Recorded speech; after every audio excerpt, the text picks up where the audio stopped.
ॐ ऐं दुर्गां शिवं शान्तिकरीं ब्रह्मणीं ब्रह्मणोऽप्यां सर्वलोकपुनोतिं च पुनामामि सदा शिवां मङ्गलं शोभनं शुद्धं निष्कलं परमङ्गलं विश्वेश्वरीं विश्वमातां चण्डिकां प्रणमामहं सर्वं देवमयीं देवीं सर्वलोकभयापहं ब्रह्मेशो विष्णुनमितं प्रणमामि सदा मां बिन्धस्तां बिन्धनीलयं दिव्यस्थाननिवासिनीं योगिनीं योगजननीं चण्डिकां प्रणमामहम् ईशानमात्रं देवविश्वरी विश्वप्रियां प्रणतोऽस्मि सदा दुर्गा संसारवातारिणीं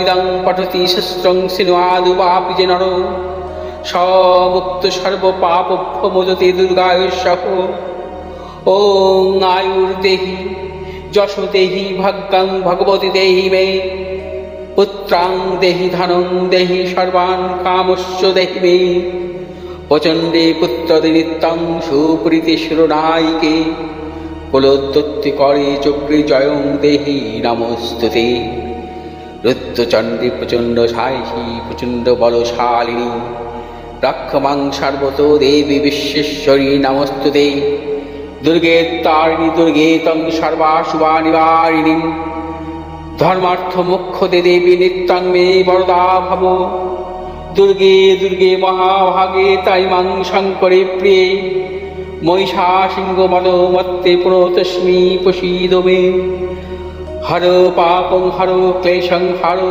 शोकं हरात्मकं हरो रोगं हरो क्षोभं हरो मारि हरि प्रिये। আপনাদের সকলকে স্বাগত জানাই পণ্ডিতজির মনের কথার বিশেষ পর্বে।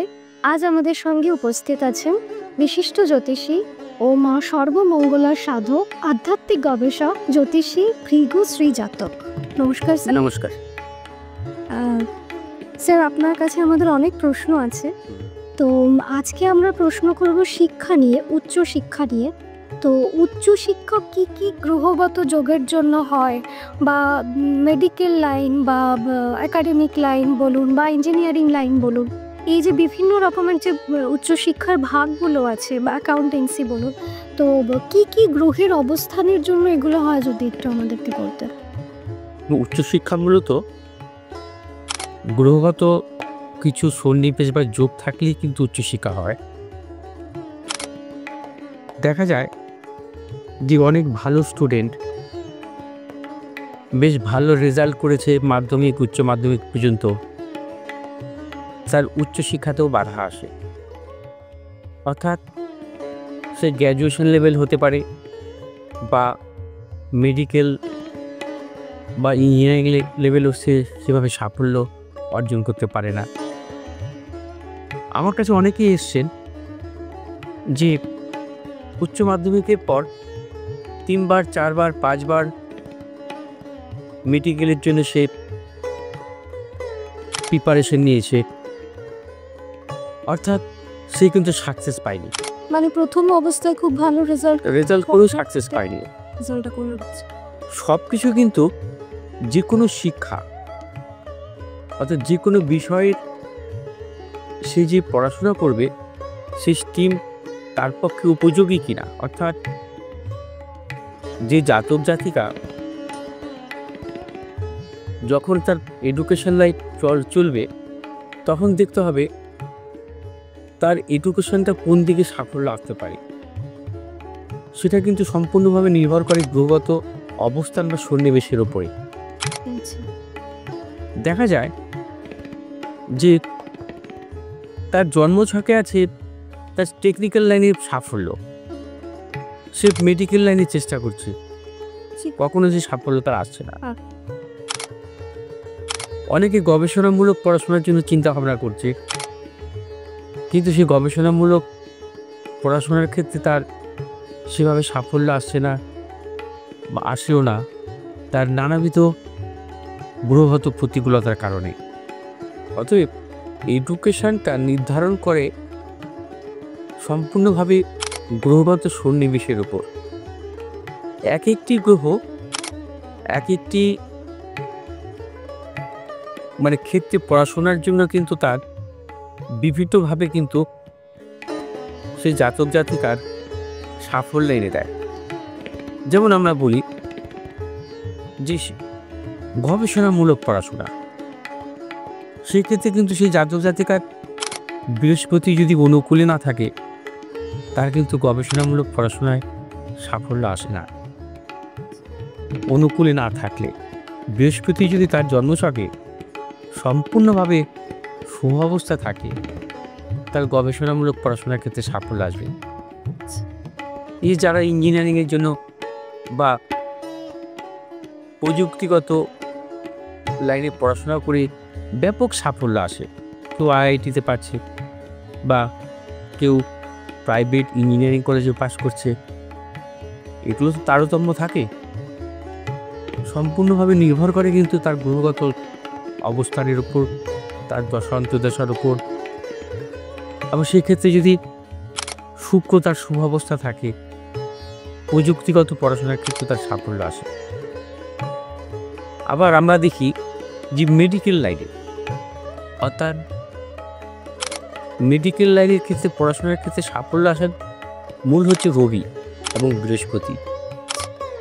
রবি বৃহস্পতি যদি শুভ অবস্থান থাকে, সে জাতক জাতিকা মেডিকেল লাইন থেকেও সাফল্য পেতে পারে। এখন পড়াশোনার তো ভিন্ন লাইন আছে, আজকাল অনেকেই অনেক রকম পড়াশোনার দিক থেকে সাফল্য আনছে বা আসছে তাদের জীবনে। আবার অনেক ক্ষেত্রে দেখা যায় যে কোনো জাতক জাতিকার তার পড়াশোনার ক্ষেত্রে বা সাফল্য আসছে তার অ্যাকাউন্টেন্সি লাইন নিয়েও।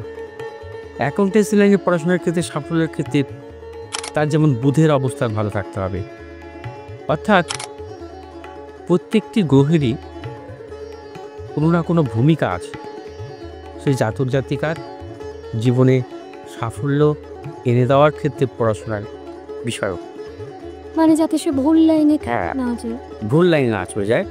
সেই জন্য আমরা বলি যে অল্প বয়সে, অর্থাৎ ক্লাস 8-9 পড়াশোনার যখন করে, তখন তার জন্মছকটাকে বিচার করে নেওয়া, তার জীবনে কোন লাইন নিয়ে পড়াশোনা করলে তার জীবনে সাফল্য আসতে পারে, যাতে প্রথম থেকেই সে সঠিক পথে চলে এবং সঠিক পথে যদি সঠিকভাবে সে এগোতে পারে, সে জীবনে অবশ্যই সাফল্য পাবে। কারণ আমি আজ প্রায় 35 বছর ধরে জ্যোতিষ চর্চা করছি, কারণ আমি দেখেছি আমার জীবনে বহু ছাত্রছাত্রী তারা ভুলভাবে এগিয়েছে জীবনে, সম্পূর্ণ ভুল, মানে ভুল ক্যারিয়ার চুজ করার জন্য সে জীবনে সেভাবে সাফল্য পায়নি। কারণ তারা সেই ব্যাপারটাকে, এই জ্যোতিষশাস্ত্রকে সেভাবে তারা প্রাধান্য দেয়নি, অবজ্ঞা করেছে। পরবর্তীকালে যখন তাদের নানা রকম সমস্যা বা প্রতিকূলতা এসছে, তখন তারা জ্যোতিষী শরণাপন্ন হয়েছে, আমার কাছেও এসছে। আমি তাদেরকে বলেছি তোমার সম্পূর্ণভাবে ভুল। এমনও হয়েছে, আমি একবার মেদিনীপুর চেম্বারে গিয়েছিলাম, সেখানে একটি ছেলে খুব ভালো রেজাল্ট করেছে উচ্চ মাধ্যমিকের পর, 5 বার মেডিকেলের জন্য চেষ্টা করেও ব্যর্থ হয়েছে। আমি বলেছি তুমি কোনোদিনই পাবে না, তুমি মেডিকেল লাইন কোনোদিনই পাবে না, হয় টেকনিক্যাল লাইন বা অন্য কোনো জায়গার লাইন তুমি চুজ করো। তখন আমাকে জিজ্ঞেস করছে এবছর আমি এগ্রিকালচারেও পরীক্ষার জন্য কিন্তু আমি বসবো, তা আমি করো, এখানে তুমি চান্স পাবে। তাই হলো, ও কিন্তু সাকসেস পেল এবং এগ্রিকালচার নিয়েও ভর্তি হয়েছে ও, অবশ্যই পড়াশোনা করছে সরকারি। ভুল পথে যাচ্ছিল, তার টার্গেটই সে মেডিকেল ছাড়া অন্য কিছু পড়বে না। এটা পাগলের পোলা, 5টা বছর সে নষ্ট করলো বসে বসে। অতএব প্রথম থেকে যদি ও আমার কাছে আসতো 5টা বছর নষ্ট হতো না, প্রথম থেকে আপনি ওকে সঠিক পথে সঠিক পথে। হ্যাঁ, রাখতেন। এখন বেশ ভালোভাবেই আছে ছেলেটি, পড়াশোনা করছে, ভালো জায়গায় পড়াশোনা করছে কাস্তাপাড়াতে, যেখানে ভালো কলেজ আছে আমাদের প্রত্যেকেই জানি। তাই এটা হচ্ছে অনেক জাতক জাতিকার ক্ষেত্রে দেখেছি আমি যে তারা জীবনে হচ্ছে প্রথম থেকে ভুল করে, ভুল পদক্ষেপের দরুন তাদের ভুল চিন্তাভাবনা জন্য তাদের পড়াশোনার জীবনে কিন্তু অনেক রকম ব্যর্থতা আসে। অনেক মেধাবী ছেলে মেয়ের মধ্যেও দেখেছি। মানে উন্নতি শিখরে হয়তো পৌঁছতে পারতো, তার হয়তো সেই যোগটা সে- ছিল, সেই যোগটা- কিন্তু সে হ্যাঁ হলো না, হ্যাঁ, কারণ আমি তো সবসময় বলছি করছে। সে মেধাবী হতে পারে, কিন্তু এডুকেশনটা নির্ভর করে সম্পূর্ণ গ্রহগত অবস্থানের উপর। হ্যাঁ, এবং তার পাশাপাশি থাকে কিছু কিছু যোগ, অনেক কিছু যোগ থাকে যে যোগগুলোর উপর কিন্তু এডুকেশনটা নির্ভর করে। উচ্চশিক্ষা তো কার হতে পারে সেগুলো কিন্তু আমরা সবসময় গ্রহগত যোগগুলোকে লক্ষ্য করি। যেমন অনেক ক্ষেত্রে দেখা যায় যে অনেক জন্মছকে দেখা যায় যে কারোর বুধাদিত্য যোগ আছে, কারো সরস্বতী যোগ আছে, কারো বিদ্যাবত্তা যোগ আছে, কারো জন্মছকে ভদ্রা যোগ আছে। এগুলোকে, এই সমস্ত যোগগুলো কী করে জাতক জাতিকার জীবনে, এত উচ্চ শিক্ষার ক্ষেত্রে তাদের জীবনে কিন্তু সাফল্য এনে দেয়। এবং এই যোগগুলো কখন কিভাবে সেই জাতক জাতিকার জীবনে সাফল্য আনবে সম্পূর্ণটা নির্ভর করে কিন্তু তার, যখন তার উচ্চশিক্ষা নিয়ে পড়বে তখন তার গ্রহগত দশা অন্তর্দশার উপর, অতএব তার জীবনে সেই সাফল্যটা আসবে কিনা। আমি বারবার বলি যে যে কোনো পড়াশোনাই হোক না কেন সেই সমস্ত গ্রহের অবস্থানের উপর হয়। যেমন আমি একটা এক্সাম্পল দিচ্ছি, কেউ প্রযুক্তিগত অর্থাৎ ইঞ্জিনিয়ারিং নিয়ে পড়াশোনা করছে, আমাদের কাছে অনেকে আসে যে আমি স্যার ইলেকট্রিক্যাল নিয়ে পড়বো নাকি কম্পিউটার সায়েন্স নিয়ে পড়বো। তখন তাকে দেখতে হয় যে তার জন্মছকে যখন সে মঙ্গলের অবস্থান কী আছে, মঙ্গল যদি তার শুভ অবস্থা থাকে সে ইলেকট্রিক্যাল ইঞ্জিনিয়ারিং নিয়ে পড়াশোনার ক্ষেত্রে সাফল্য আসতে পারে। আবার তার জন্মছকে যদি সে যখন কম্পিউটার সায়েন্স নিয়ে পড়বে কিনা তার মধ্যে কিন্তু বৃহস্পতি যদি তার শুভ অবস্থা থাকে সে কম্পিউটার সায়েন্স নিয়ে পড়াশোনার ক্ষেত্রে সাফল্য পেতে পারে। আবার অনেক ক্ষেত্রে দেখা যায় সে অনেক জাতক জাতিরা যে ইঞ্জিনিয়ারিং পড়ছে তার জন্মছক অনুযায়ী কিন্তু অনেকেই কিন্তু ভিন্ন পথ অবলম্বন করে। হ্যাঁ স্যার, এটা কি উচ্চশিক্ষার বাধার মধ্যে পড়ে? মানে উচ্চশিক্ষায় যে বাধা আসে? না, উচ্চশিক্ষা বাধার মধ্যে পড়বে না, কারণ উচ্চশিক্ষা বাধা আসে নানা রকম গ্রহগত অবস্থানের উপর। তার যখন দশা অন্তর্দশা চলে বা অশুভ কোনো গ্রহের যোগ চলে তখন তার উচ্চশিক্ষা বাধা আসতে পারে। হ্যাঁ, আমরা যেমন অশুভ যোগ কখন বলি, বা যখন দেখা যায় তার গ্রহগত যে জাতক জাতিরা উচ্চশিক্ষায় যাচ্ছে তখন তার যদি কখনো অশুভ গ্রহের দশা অন্তর্দশা আসে বা রাহুর দশা আসলো বা শনির নিচস্থ শনির দশা অন্তর্দশা, তখন তার উচ্চশিক্ষায় কিছু বাধা আসতে পারে।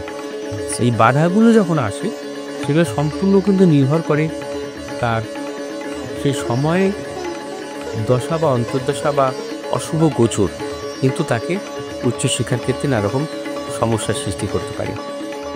যাই হোক, এডুকেশন সংক্রান্ত এই আলোচনা অনেক বিস্তর।